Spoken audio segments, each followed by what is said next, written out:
नमस्कार दोस्तों। आने वाले कुछ महीनों में बिहार और यूपी में मोदी सरकार तेज एक्शन में दिखे तो अचरज नहीं होनी चाहिए।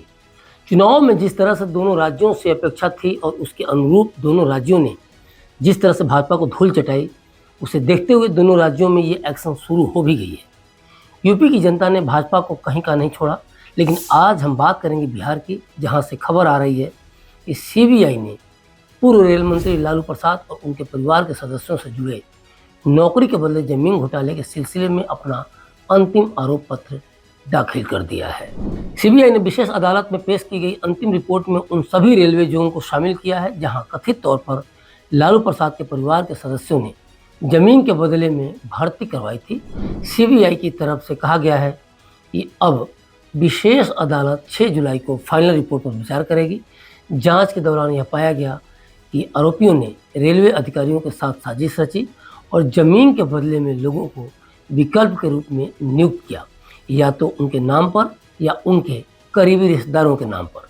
सीबीआई के एक अधिकारी ने इस केस के बारे में जानकारी देते हुए बताया कि यह जमीन मौजूदा सर्किल रेट से कम और बाजार मूल्य से बहुत कम कीमत पर हासिल की गई थी। इस मामले को लेकर लालू प्रसाद यादव लगातार विवादों में रहे हैं। सीबीआई की इस कार्रवाई की टाइमिंग काफ़ी रोचक है।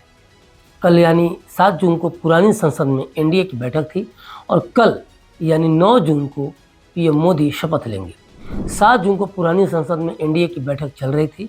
उसी दौरान नीतीश ने पीएम के पैर छुए और जो भाषण में कहा उसे उनका पीएम को लेकर इमोशनल अत्याचार कहें या फिर इमोशनल थ्रेट, ये तो समय ही बताएगा।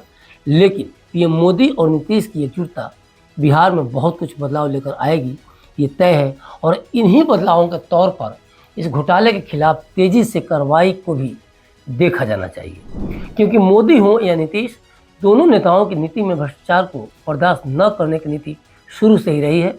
हाँ, अगर इन दोनों नेताओं का अपनी पार्टी के नेताओं के प्रति भी भ्रष्टाचार को लेकर जीरो टॉलरेंस होता तो जनता इस बार की तरह फिर कभी बीजेपी या जदयू का हाल नहीं करती, क्योंकि इनके इसी पक्षपाती रवैये के कारण विपक्ष ने सत्ता पक्ष को लेकर ईडी सीबीआई का हुआ खड़ा किया था और जनता को डराया था।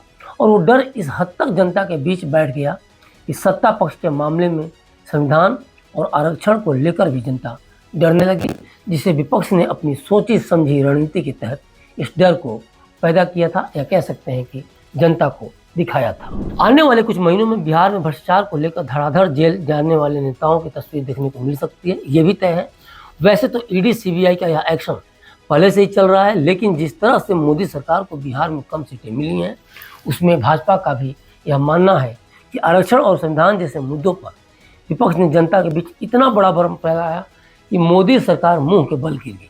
भाजपा की सोच के इतर सही मायने में देखा भी जाए तो अमित शाह के फेक वीडियो के कारण भाजपा की हालत पतली हो गई थी चुनाव के दौरान, और मोदी और अमित शाह को तो अपने चुनावी भाषणों में बार बार सफाई तक देनी पड़ी थी। हालात ये हो गए थे कि तेलंगाना के सीएम के खिलाफ अमित शाह के वीडियो मामले में दिल्ली पुलिस ने कदम भी उठाया था। और ऐसा नहीं कि 7 जून के बाद ही इस एक्शन पर बात बनी है, बल्कि बिहार में इसी साल 28 जनवरी को महागठबंधन यानी नीतीश तेजस्वी की सरकार गिरने के एक दिन बाद ही आरजेडी प्रमुख लालू यादव पर प्रवर्तन निदेशालय ने शिकंजा कसना शुरू कर दिया था। 29 जनवरी को लालू यादव से नौकरी के बदले जमीन मामले में ईडी ने 10 घंटे पूछताछ की थी और उसके दूसरे ही दिन यानी 30 जनवरी को तेजस्वी से पूछताछ हुई। हमने इस घोटाले पर कार्रवाई को लेकर समय की बात इसलिए की क्योंकि कोर्ट जांच एजेंसियों को कई बार लताड़ लगा चुका है, ढीली कार्रवाई को लेकर कई बार खरी खोटी सुना चुका है, लेकिन 14 साल बाद भी इसके आरोपियों के मामले में कोई बड़ा एक्शन नहीं दिखा है आज तक। और अब बात करें इस घोटाले के बारे में, तो पूरा मामला रेलवे में भर्ती या नौकरी से इस घोटाले का कनेक्शन है। 2004 से 2009 का समय था और उस समय कांग्रेस वाली यूपीए सरकार में लालू यादव रेल मंत्री थे। आरोप लगा कि लालू जब रेल मंत्री थे तो उस समय रेलवे में जो ग्रुप डी की भर्तियां निकाली गईं, उसमें जिन लोगों ने नौकरी के लिए आवेदन किया उन अभ्यर्थियों से ज़मीन ली गई और उसके बदले नौकरी दिया गया। सीबीआई ने यहाँ तक कहा कि लालू ने परिजनों के नाम पर नौकरी के बदले ज़मीनें रिश्वत में ली थी।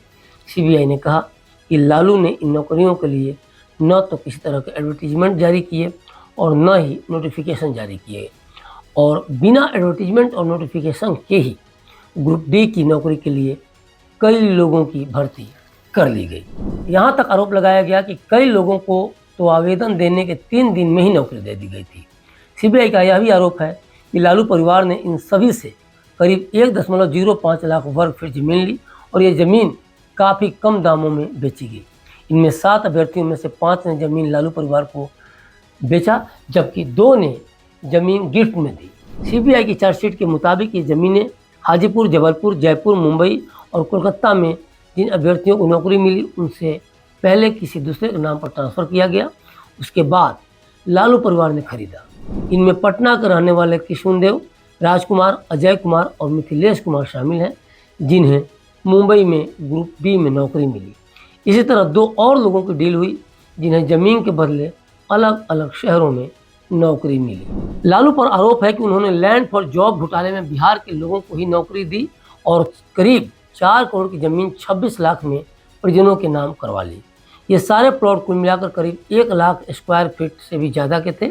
इस घोटाले की जांच ईडी और सीबीआई दोनों कर रही हैं और ईडी ने तो यहाँ तक कहा है कि लालू यादव और राबड़ी देवी की गाय पालने वाला भी नाजायज जमीन लेकर रईस बन गया।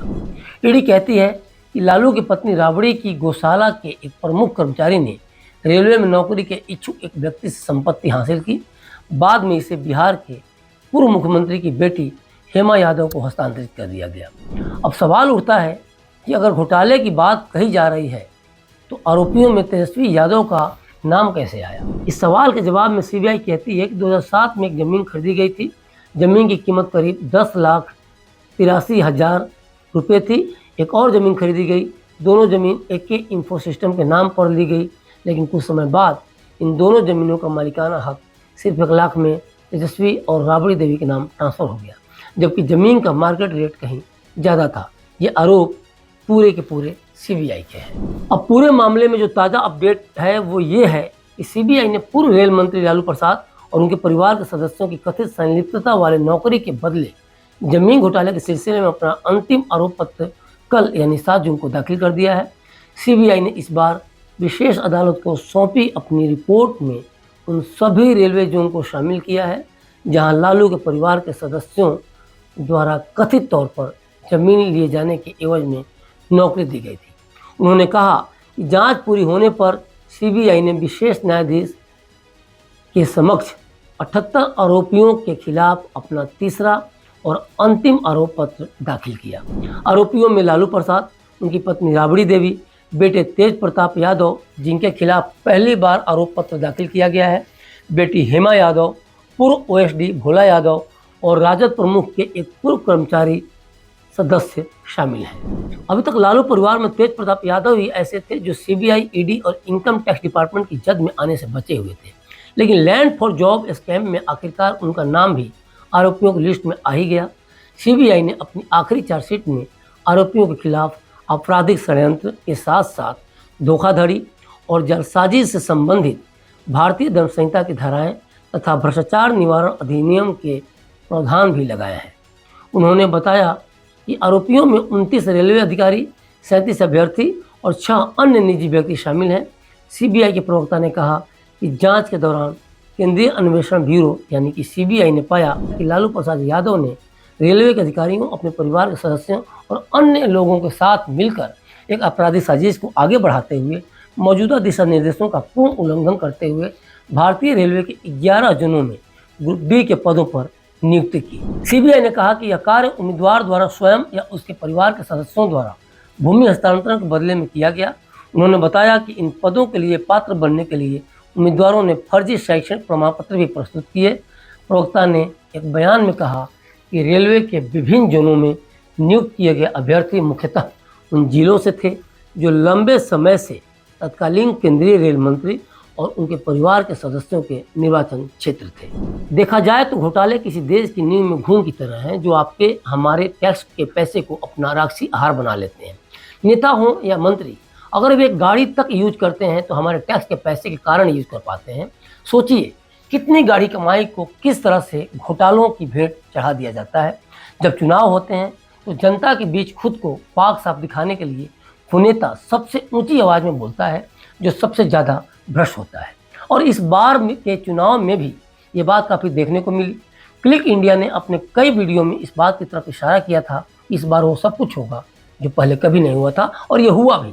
राजनीति के गिरते स्तर के कारण आज राजनीति सत्ता नीति की तरह हो गई है, जिसमें अधिकांश नेताओं का एक ही मकसद होता है कि सत्ता में रहो और जितना देश को लूट सकते हो लूटो। नेताओं के अपराध के कई ऐसे मामले हैं जिसका खुलासा आज तक नहीं हो पाया। कई ऐसे लोग हैं जिन्हें हमेशा के लिए चुप करा दिया गया। जो सत्ता में होता है, भ्रष्टाचार को लेकर चुनाव के दौरान उसकी सक्रियता जरूर दिखती है, लेकिन उसके बाद सब कुछ शांत। इस मामले के भी 14 साल हो गए। आज तक जनता की गाढ़ी कमाई को लूटने वाले लोगों को लेकर इंसाफ की दरकार है। मोदी सरकार भ्रष्टाचार को लेकर जीरो टॉलरेंस की बात तो जरूर करती है, लेकिन सही मायने में देखा जाए तो इस सरकार की नीति भी काफ़ी हद तक राजनीति से ही प्रेरित है। तेजस्वी कहते हैं कि यह कोई नई बात नहीं है, ये तो होता ही रहेगा, यह न पहला है न अंतिम है, यह चलते रहता है, इसमें कोई दम नहीं है। तेजस्वी बिल्कुल सही कहते हैं। उनका यह बयान हमारे देश के सिस्टम पर जोरदार तमाचा है, जो राजनीतिक अवसरवाद के पहिए से चलता है, जिसे जनता बहुत अच्छी तरह से समझती है और नेता बहुत अच्छी तरह से न समझने का नाटक करते हैं। कुल मिलाकर देखें तो हमाम में सब नंगे हैं। अंतर बस इतना है कि जो सत्ता में होते हैं वो सबसे ज़्यादा खुद को ईमानदार कहते हैं, और जो विपक्ष में बैठे होते हैं वो ईडी, सीबीआई, ईवीएम का आरोप लगाते हैं। लेकिन कोई इस बात का जवाब नहीं देता कि जिस देश में प्रधानमंत्री आवास योजना इसलिए चलाई जाती है, ये गरीब के रहने के लिए घर मिल जाए, उसके सिर पर एक अदद छत तो हो कम से कम। जिस देश में भूखे लोगों की पेट की क्षुधा मिटाने के लिए अनाज फ्री देने की ज़रूरत पड़ती हो, उस देश में नेता अरबों के घोटाले कैसे कर देते हैं और उनके खिलाफ दशकों तक केस चलता रहता है, ये जानते हुए भी कि जब उस नेता ने नेतागिरी शुरू की थी तो वो दाने दाने तक को मोहताज था। तो अभी तक के लिए बस इतना ही। देखते रहिए क्लिक इंडिया और मुझे दीजिए इजाज़त। शुक्रिया।